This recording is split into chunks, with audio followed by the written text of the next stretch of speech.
Can health insurance ever deny coverage for personal injury cases in New York? Attorney Eric Sachs says, talking about health insurance in New York, every time that you have an accident, you should have a contract with the insurance company. Depending on the type of insurance you have on your automobile, whether it is just collision, just liability, or a full combination of both, in unleased vehicles and vehicles that have car loans, there is a provision that you are not going to use the car to commit a crime. The theory from insurance companies is that a DWI is a crime in itself, because that is what the legislature called it. But by operating the motor vehicle, the car is the instrument in the crime. You cannot commit a DWI unless you are in the car.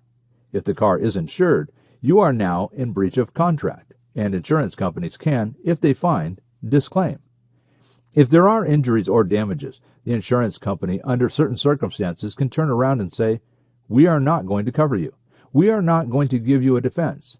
We are not going to fix your car, and we are not going to provide medical coverage to you.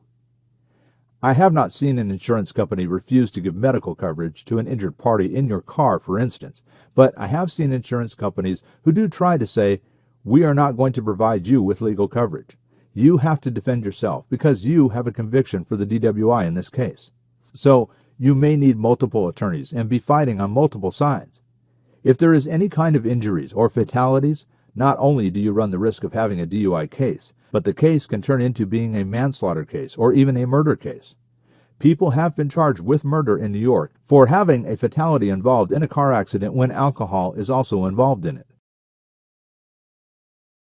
For a free phone consultation, contact Attorney Eric Sachs in New York at 516-679-0400 or visit his website at www.esaxlaw.com.